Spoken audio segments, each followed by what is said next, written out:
ये आकाशवाणी रायपुर है। प्रादेशिक समाचार बुलेटिन के साथ मैं विभाष कुमार झा।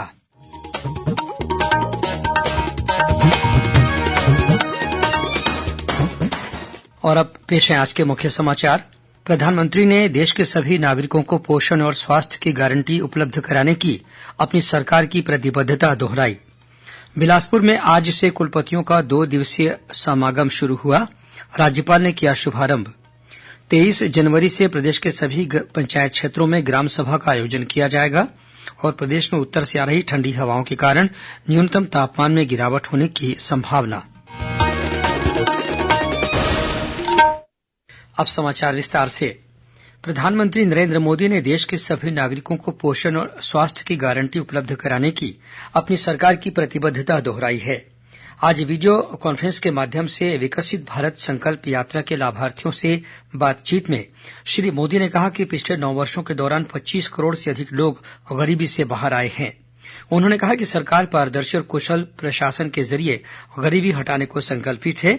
उन्होंने कहा कि पिछले 10 वर्षों में 4 करोड़ से अधिक लोगों को पक्के मकान उपलब्ध कराए गए हैं।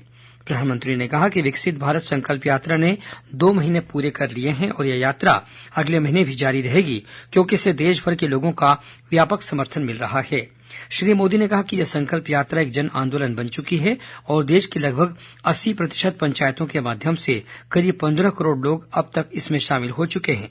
इस बीच विकसित भारत संकल्प यात्रा के तहत रायपुर जिले के आरंग विकासखंड के अंतर्गत सकारी, तुलसी, चोरभट्टी और असौटा गांव में शिविर का आयोजन किया गया। इन शिविरों में 65 हितग्राहियों के आयुष्मान कार्ड बनाए गए। वहीं 11 किसानों को किसान क्रेडिट कार्ड से कर्ज दिलवाया गया। साथ ही तुलसी और असौटा गांव में 19 पशुपालकों को आवश्यक सामग्री वितरित की गई। इसके अलावा उज्ज्वला योजना के तहत 25 हितग्राहियों का पंजीयन किया गया। साथ ही 10 महिलाओं को उनके उत्कृष्ट कार्यों के लिए सम्मानित भी किया गया। इस महीने की 22 तारीख को अयोध्या में रामलला प्राण प्रतिष्ठा के अवसर पर केंद्र सरकार के दफ्तरों में दोपहर 2:30 बजे तक अवकाश रहेगा। कार्मिक विभाग ने अपने आदेश में कहा है कि प्राण प्रतिष्ठा समारोह में कर्मचारियों के भाग लेने को देखते हुए यह निर्णय लिया गया है। यह आदेश केंद्र सरकार के सभी दफ्तरों के साथ ही देशभर में संचालित केंद्रीय संस्थानों और केंद्रीय औद्योगिक प्रतिष्ठानों पर भी लागू होगा। इस बीच प्रधानमंत्री नरेंद्र मोदी ने आज श्रीराम जन्मभूमि मंदिर पर 6 स्मारक डाक टिकट जारी किए। उन्होंने दुनिया के विभिन्न देशों में भगवान राम पर पहले से जारी डाक टिकटों के एल्बम का विमोचन भी किया। वहीं श्रीराम जन्मभूमि अयोध्या धाम से पावन ज्योति कल छत्तीसगढ़ पहुंची। मुख्यमंत्री विष्णुदेव साय को राज्य अतिथि गृह पहुना में अयोध्या धाम से रायपुर पहुंचे राम भक्तों ने वैदिक मंत्रोच्चार के साथ पवित्र ज्योति कलश सौंपा और अयोध्या धाम का प्रसाद भी भेंट किया। इस अवसर पर मुख्यमंत्री ने कहा कि राजधानी रायपुर के श्री राम मंदिर में इस ज्योति कलश को रखा जाएगा, जहां से प्रदेश भर में पावन ज्योति भेजी जाएगी। मुख्यमंत्री ने श्री रामलला प्राण प्रतिष्ठा के अवसर पर प्रदेशवासियों से घर घर ज्योति जलाने की अपील भी की। भारतीय विश्वविद्यालय संघ की मध्य क्षेत्र इकाई द्वारा आयोजित कुलपतियों का 2 दिवसीय समागम आज से बिलासपुर के केंद्रीय गुरु घासीदास विश्वविद्यालय में शुरू हुआ। इस मौके पर राज्यपाल विश्वभूषण हरिचंदन ने कहा कि भारतीय उच्च शिक्षा के प्रमुख संस्थानों ने अनुसंधान के मामले में अच्छा प्रदर्शन किया है, लेकिन इसमें अभी बहुत कुछ किए जाने की संभावना है। समागम में छत्तीसगढ़, मध्यप्रदेश, उत्तर प्रदेश, महाराष्ट्र, ओडिशा और तेलंगाना के विश्वविद्यालयों के कुलपति और शिक्षाविद शामिल हुए।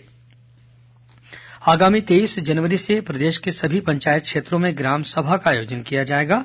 इस संबंध में पंचायत और ग्रामीण विकास विभाग ने सभी जिला कलेक्टरों को ग्राम पंचायत और उनके आश्रित गांवों में ग्राम सभा के आयोजन के लिए समय सारणी तैयार करने के निर्देश दिए हैं।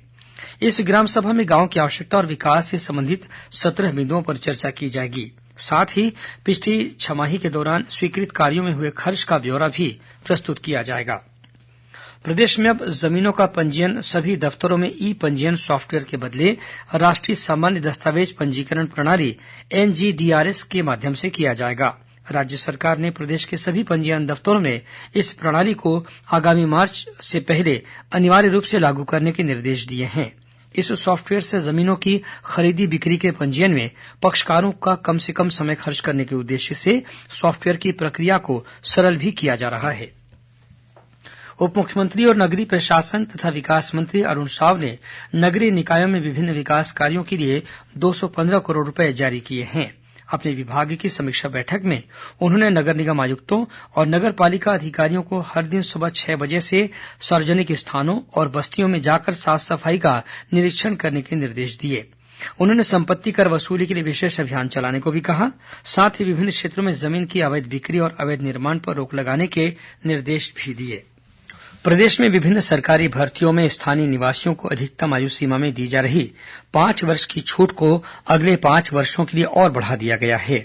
अब प्रदेश के स्थानीय अभ्यर्थियों को विभिन्न नौकरियों के लिए आयु सीमा में 5 वर्ष की छूट का लाभ 31 दिसंबर 2028 तक मिल सकेगा।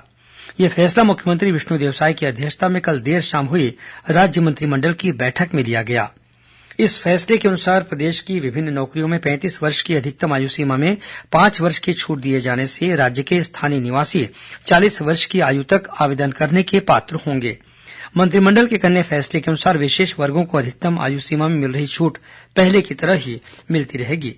इसके अलावा मंत्रिपरिषद ने राजनीतिक आंदोलनों से संबंधित प्रकरणों की अदालतों से वापसी के लिए मंत्रिपरिषद की एक उप समिति गठित करने का निर्णय भी लिया है। उप मुख्यमंत्री विजय शर्मा की अध्यक्षता में गठित इस उप समिति में विधि मंत्री अरुण साव, कृषि मंत्री रामविचार नेताम और महिला तथा बाल विकास मंत्री लक्ष्मी राजवाड़े को सदस्य बनाया गया है। यह उप समिति विभिन्न राजनीतिक प्रकरणों पर विचार विमर्श कर आगे की कार्रवाई के लिए अनुशंसा करेगी। मुख्यमंत्री विष्णुदेव साय आज कबीरधाम जिले के कुसुमघाटा में आयोजित किसान सम्मेलन में शामिल हुए। इस दौरान उन्होंने महिला और बाल विकास विभाग के स्टॉल में शिशुओं को खीर खिलाकर उनका अन्नप्राशन कराया। कार्यक्रम में उप मुख्यमंत्री विजय शर्मा सहित अनेक जनप्रतिनिधि उपस्थित थे। अपने प्रवास के दौरान मुख्यमंत्री कुसुमघट्टा में मां रुक्मिणी गुड़ उद्योग इकाई का भी शुभारंभ किया। प्रदेश के युवाओं को अग्निवीर सैनिक के रूप में तैयार करने के लिए राज्य सरकार द्वारा रायपुर के शहीद स्मारक भवन में आज एक कार्यशाला का आयोजन किया गया। प्रदेश के उप मुख्यमंत्री और गृह मंत्री विजय शर्मा ने इस कार्यशाला का शुभारंभ करते हुए विश्वास जताया कि इस कार्यशाला के जरिए अधिक से अधिक संख्या में प्रदेश के युवा अग्निवीर सैनिक बनने को उत्सुक होंगे। उन्होंने अधिकारियों से कहा कि प्रदेश के अधिक से अधिक युवाओं का चयन अग्निवीर के रूप में हो सके, इसके लिए सभी आवश्यक व्यवस्थाएं सुनिश्चित की जाएं।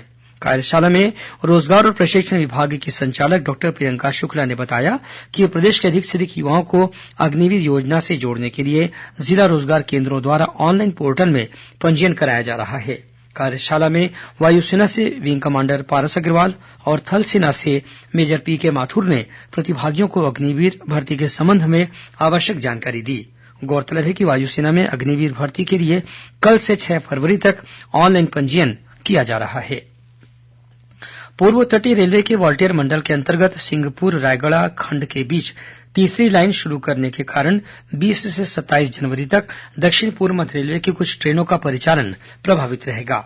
इस दौरान रायपुर विशाखापट्टनम पैसेंजर और बिलासपुर तिरुपति एक्सप्रेस रद्द रहेंगी।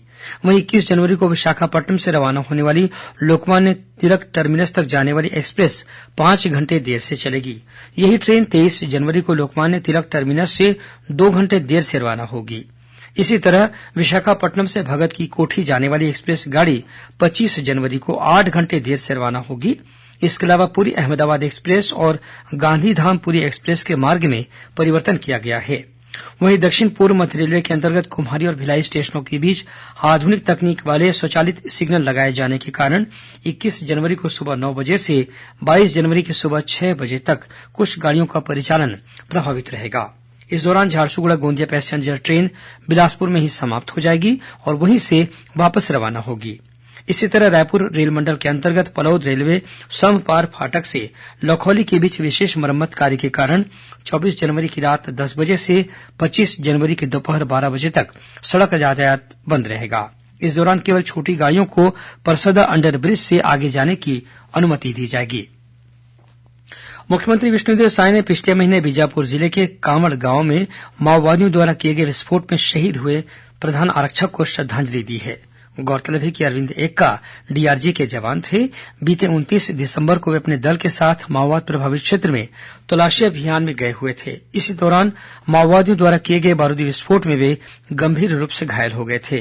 उन्हें इलाज के लिए रायपुर के निजी अस्पताल में भर्ती कराया गया था, जहां आज उनका निधन हो गया। प्रदेश भाजपा अध्यक्ष और जगदलपुर के विधायक किरण देव के पिता लक्ष्मीनारायण देव का 104 वर्ष की आयु में निधन हो गया। उनके निधन पर मुख्यमंत्री विष्णुदेव साय और विधानसभा अध्यक्ष डॉक्टर रमन सिंह के अलावा उप मुख्यमंत्री अरुण साव और विजय शर्मा ने अपनी श्रद्धांजलि अर्पित की है। इन सभी ने अपने शोक संदेश में दिवंगत आत्मा की शांति के लिए ईश्वर से प्रार्थना की है।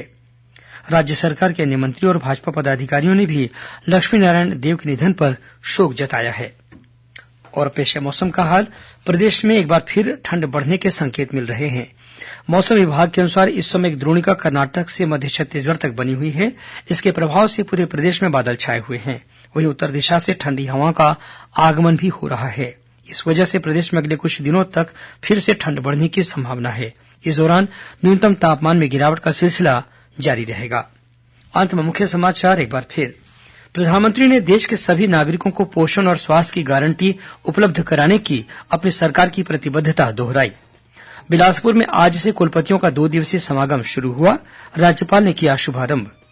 23 जनवरी से प्रदेश के सभी पंचायत क्षेत्रों में ग्राम सभा का आयोजन किया जाएगा और प्रदेश में उत्तर से आ रही ठंडी हवाओं के कारण न्यूनतम तापमान में गिरावट का सिलसिला अभी भी जारी। इसी के साथ प्रादेशिक समाचार बुलेटिन समाप्त हुआ। नमस्कार।